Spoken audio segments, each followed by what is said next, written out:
আমি হাফিজুর রহমানকে অনেকে গোপনে প্রশ্ন করে, হাফিজ ভাই আপনি এত দূর আগাইলেন কেমনে?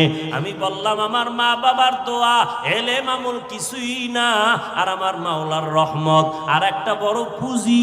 আমি জীবনে কারোর সাথে কোনো বেয়াদবি করি নাই, মা বাবার সাথে না, কোনো ছোটদের সাথেও না।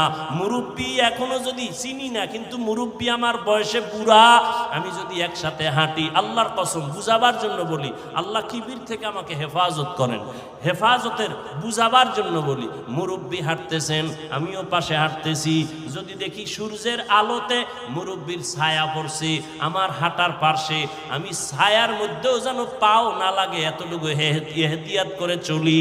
ও বাবা, নবীজি পর্যন্ত বলেন আদাবানি রব্বি ফা আহসানা তাদিবি, আমি মুহাম্মদ মা আমেনার গর্ভ থেকে আদব শিখা আসি নাই, আল্লাহ আমারে দইরা দইরা জিব্রাইলের দ্বারা আদব শিখাইছেন।